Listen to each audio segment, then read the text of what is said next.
오늘 하나님께서 우리에게 주신 말씀은 사도행전 16장 6절로 11절까지 말씀입니다. 사도행전 16장 6절로 11절까지 말씀입니다. 한 절씩 교독하시고 마지막 절은 합독하시겠습니다. 성령이 아시아에서 말씀을 전하지 못하게 하시거늘 그들이 부르기아와 갈라디아 땅으로 다녀가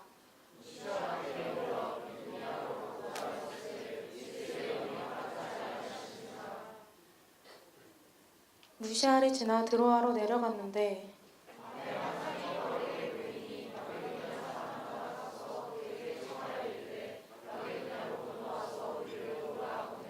바울이 그 환상을 보았을 때 우리가 곧 마게도니아로 떠나기를 힘쓰니 이는 하나님이 저 사람들에게 복음을 전하라고 우리를 부르신 줄로 인정함이로라.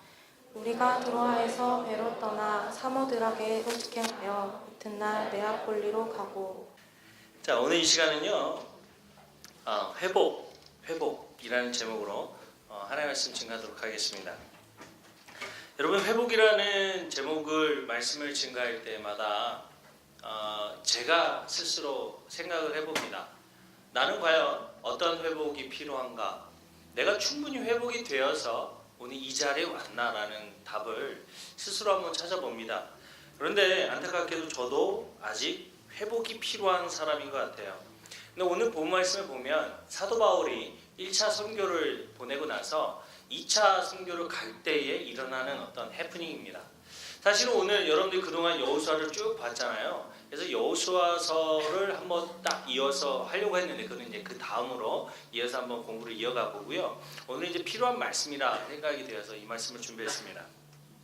오늘 본 말씀 한 6절에서 7절 여러분만 한번 큰 목소리로 한번 읽어볼까요? 시작.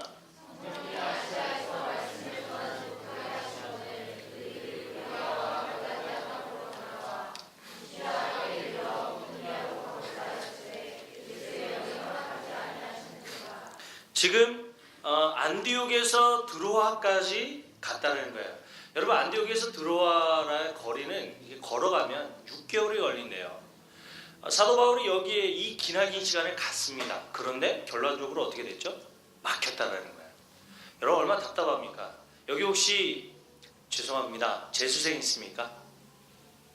없어요. 3수생 4수생 이럴 때 손이 움직이면 큰일 나요. 5수생 있어요? 없나요? 여기 진짜 다 공부 잘하는군요. 제가 최고로 많이 만났던 친구가 9수생이 있었어요. 9수, 진짜로 9수. 그 친구는 밥만 먹고 공부만 했어요. 9년이었으면 장가도 가고 애도 낳고 했는데 하여튼 그런데 그렇게 노력했음에도 불구하고 뭔가 막혔다. 얼마나 답답할까요? 근데 오늘 이 사도 바울이 자신이 6개월 동안 걸려서 갔던 2차 선교회에서 길이 막혔어요. 앞에 15장에 보면 1차 선교 때 이런 일이 벌어집니다. 2차 선교 여행을 가기 위해서 바나바와 함께 동역을 했잖아요. 그래서 바나바는 어떤 사람이죠? 뭔가 감싸고 소심하고 일기 쓰고 꼼꼼히 따지는 사람. 바울은 어떤 사람입니까? 막 쓰려고 외치고 무조건 칼 같은 사람, 기분 기고 아니면 아니고 도 아니면 도고 막 몸은 뭐고 이런 사람이었다는 거예요. 그런데 이 둘이 빵 부딪혔습니다. 어떤 사람 때문에? 마가 때문에. 마가는요, 몸이 약했던 사람인 것 같아요. 그런데 열정이 있었어요. 가고는 싶었는데 1차 선교를 너무 힘들게 돌다 보니까 지쳐버렸어요. 바나바는 사람을 돌보는 사람이었어요. 그래서 뭐라고 하냐면, 야, 좀 데리고 가자. 바울은 어떤 사람입니까? 육체 건강도 없는 사람 나가 죽어! 이런 식으로 얘기했다는 거예요. 안 돼! 부딪힙니다. 싸웁니다. 이 사건을 두고 종교개혁자 존 칼빈은 이렇게 얘기합니다. 이 둘이가 싸웠기 때문에 결론적으로 보면 하나의 선교 길을 갈 수 있었는데 둘이 따로 가는 바람에 선교 길이 두 개가 됐지 않나. 이것도 하나님의 은혜다. 그렇게 보는 시각도 있어요. 그런데 저는 그러한 시각보다는 중요한 것은 여기에 다툼이라는 거예요. 다툼. 하나님의 일을 시작하는데 다툼을 해요. 의견 충돌을 일으켜요. 그런데 여기서 단순히 의견 충돌이 아니라 마음에 상처가 생긴다는 거죠. 나는 더 이상 너랑 일 안 해. 특히 지금 연말 때 많은 교회들이 그렇잖아요. 아무리 뭘 준비해도 나는 지금 이게 시험 기간 중인데 무슨 교회 일을 맡겨. 왜 이렇게 나에게 많은 일을 이렇게 주는 거야? 하면서 막 서로 막 부딪히는 때가 이때라는 거예요.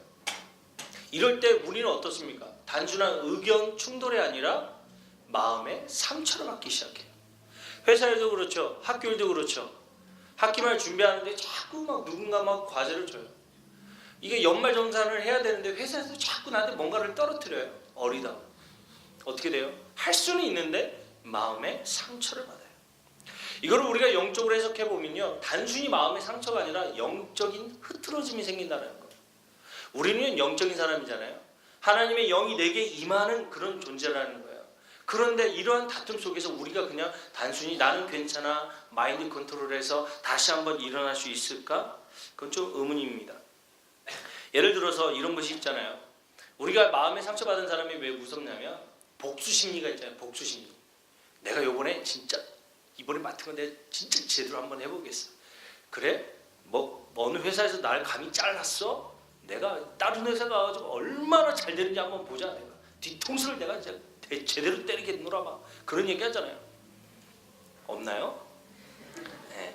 가을에는 뭐 또 혹시 그런 게 있잖아요. 네가 감히 나를 차? 내가 어떤 사람들, 내가 원빈 같은 사람을 만나겠어. 아무리 찾아도 없어요. 막 후회하고 막 그런 일이 있잖아요.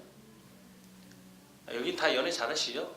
네. 저는 참고로 연애할 때 누군가를 차본 적이 없어요. 차여봤어요. 심지어는 한 여성에게 3번은 차여봤어요. 일편단심이었거든요. 지금 여기 제 안에 없죠? 네. 막 채이고 왜 그래 채이고 또 채이고 막 그랬었어요. 얼마나 상처가 되는지. 나중에 뭐가 생겼냐면 내가 너보다 더 좋은 여자를 만날 거야 막 이렇게 생기더라고요. 그렇게 3년 동안 아무도 못 만났어요. 우리가 그런데 그런 복수 심리를 갖고 있을 때에 하나님께 기도하잖아요. 예배하러 오잖아요. 교회를 떠나버리면 참 안타까운 거지만 와서 기도합니다. 하나님 좀 되게 좀 해달라고.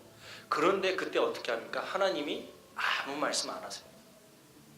지금 이 사도 바울이 이때에 기도하잖아요. 하나님 6개월 동안 이렇게 준비했는데 왜 길이 막힙니까? 나는 이게 맞다고 얘기했는데 마가는 연약해서 사역도 못하는 인간인데 왜 이 길이 막힙니까? 하나님 저 가야 됩니다.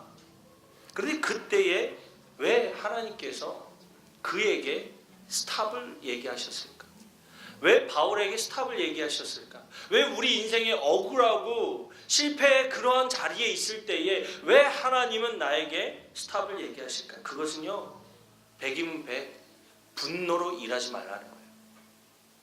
하나님의 그 일 자체를요 분노로 하지 말라는 거예요. 우리 잠언 16장 32절 한번 볼까요? 읽어봅니다. 시작.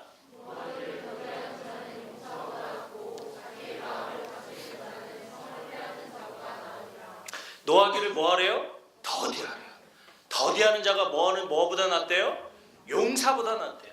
여러분 저를 한번 보세요. 여러분 이제 지난주 말고 이번 주 처음 보잖아요. 그죠? 내가 어떻게 생겼어요?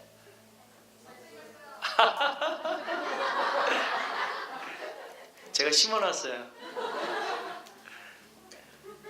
저는요 진짜 제가 좀 연약해요. 몸이 연약하고 예전에 여기에 막 시스펙밖에 없었고요. 저는 뭐 이렇게 뭐 싸움이나 그런 건 잘 못했어요. 그래서 육군 그 칠성부대 특전 나와가서 이제 뭐 몇 명 이렇게 막 제압하고 최전방에서 이렇게 많이 좀 했어요. 뭐 별로 못해요. 그래서 예전에 또 그 군대에 있을 때는 그 스나이퍼 돼가지고 사격대에서 뭐 상밖에 안 탔어요. 그래서 별로 이렇게 할 수 있는 게 없어요. 그래서 되게 연약한데 이런 어떤 성격에 소심함이 좀 있어요.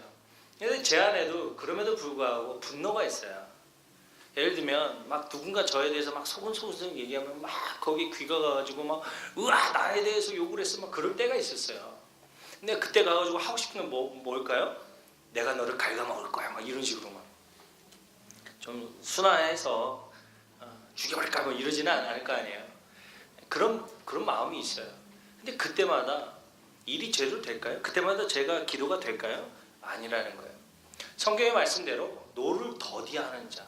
왜요? 그 노에 따라서 내가 하나님께 기도하고 하나님께 응답을 받을지언정 그 다음은 어떻게 될까요? 또다시 복수 심리로 기도하게 되어 있다는 거예요. 제 손에 준 거예요. 제가 그걸 받으면서 야, 내가 무슨 탐관오리도 아니고 야, 뜯어먹을 게 없어가지고 내가 이런 걸 뜯어먹으려고 목사가 됐나 막 마음속으로 하면서 그 시계 다시 만져보고 예, 웃자고 얘기한 건데 진실이었어요. 진실인데 참 그거 받으면서도 참 부끄럽더라고요. 그런데 이거를 왜 얘기하냐면 하물며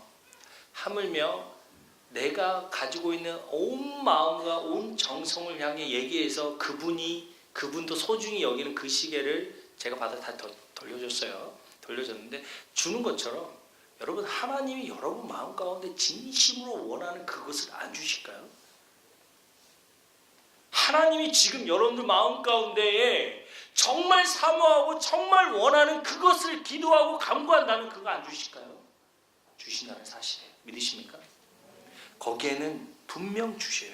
마지막 13절 읽어봅시다. 13절 시작.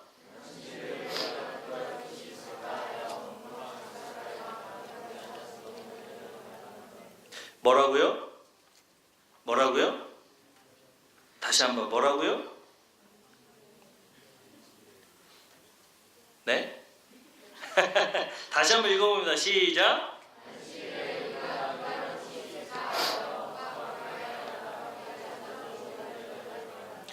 여기서 얘기하는 게 뭐예요? 예배요, 예배. 여러분 전도도 귀하고 헌신도 귀하고 가장 귀한 것들이 많은데 그 중에 우리가 제일 먼저 사모해야 되는 건 예배라는 거예요. 여러분 예배를 사모하는 사람은 변화됩니다. 예배를 사모하는 사람은 예배가 삶이 변화돼요. 예배를 사모하는 사람은 그의 기도가 변화돼요. 예배를 사모하는 사람은 기다리는 사람은 삶 전체의 변화가 오늘 이 순간부터 변화된다는 사실이에요. 그러므로요 이 젊은 사역부 설교자가 누가 섰든 찬양이 좋든 그게 중요한 게 아니라 오늘 이 순간부터 나는 예배를 사랑할 거야. 이 자리에서 나를 만나주는 그분을 만날 거야. 끊임없는 그 사모가 있다면요 제일 먼저 내가 변해요. 그리고 그 사모대로 하나님이 오늘 이 순간 여러분들을 만나주신다는 사실이에요. 믿습니까? 그게 진짜예요. 하물며 내가 원하는 것, 내가 바라는 것을 끊임없이 이야기하고 말하는 것처럼 젊은이 사역부의 청년들이라면 예배를 얘기해야 돼요. 예배의 사랑을 얘기해야 돼요. 예배의 만남을 얘기해야 된다는 거예요. 사도 바울이 선교 가서 이제는 패러다임이 바뀝니다. 예전에는 싸우고 부딪히고 나는 맞고 너는 틀렸다라고 얘기했던 그 사도 바울이 이제는 나아가서 하나님의 예배를 얘기하고요. 하나님의 사랑을 얘기한다는 사실이에요. 사도 바울은 여기서부터 인생의 패러다임 자체를 바꿔요. 오늘 이 순간 예배하는 우리 젊은이들 예배의 패러다임, 여러분들 인생의 예배를, 인생의 모든 패러다임을 바꾸는 오늘 이 시작이 되길 주님의 이름으로 축원합니다. 중요합니다. 여러분 예배에 목숨 거십시오. 예배에 목숨 걸어야 예배의 뜨거움을 경험해봐야 예배의 그 모든 뜨거움이 오늘 이 순간 매 순간 지난주처럼 더욱더 뜨겁게 드려지는 예배가 살아있어야 여러분들이 기도하는 기도도 해결이 돼요. 용기가 생겨요. 강하고 담대하라는 말씀이 선포될 수 있다는 사실이에요. 그러므로 먼저 여러분 예배를 준비하십시오. 예배로 준비하고 순모임도 그냥 단순한 교제가 아니라 작은 예배로 여겨서 그 예배 자리에서 순장을 통해서 선포되는 말씀이 하나님께서 나에게 주신 말씀으로 여기면 그 자리가 놀라운 영광의 예배 자리, 하나님이 만나는 예배 자리가 된다는 거예요. 우리는 그것을 회복해야 된다는 거예요. 정리하겠습니다. 여러분 우리가 하나님의 일을 하면서 나의 의지와 나의 열정 때문에 싸울 수가 있어요. 부딪힐 수가 있어요. 그런데 그것은 결국은 교만일 가능성이 높습니다. 내가 위치가 되기 때문에 가정에서, 직장에서, 캠퍼스에서, 그리고 순모임에서, 그리고 젊은이 사역부 사역을 하면서. 그런데 그 가운데에서 하나님은 스탑을 시켜요. 왜 그렇죠? 겸손하라고. 왜 그렇죠? 순종하라고. 그리고 그 자리에 뭐를 세우라고요? 예배를 세우라고요. 찬양 인도자는 찬양을 하면서 만난 하나님으로 예배를 인도하는 거예요. 예배를 드리는 거예요. 교제하면서 하는 거예요. 순장은 만나는 순원들마다 그 예배를 나누는 거예요. 그리고 임원들은 전체 행사를 진행하면서 행사가 행사되는 게 아니라 그 행사를 통하여 하나님을 어떻게 만나게 할까, 어떻게 예배하게 할까를 계속 하는 거예요. 그러므로 우리 젊은이들은 예배를 시작하여 예배로 죽어야 돼요. 그게 진짜입니다. 그게 지금까지 쭉 달려왔던 모든 결론 아니겠어요? 그러므로 우리 이제 이 젊은이 사역부도 예배로 뜨거워지고 예배로 변화되는 주의 거룩한 그 예배를 다시 한번 나의 개인의 예배, 뜨거운 예배 모든 것을 회복하는 주의 거룩한 종들이 되시길 주의 이름으로 축원합니다.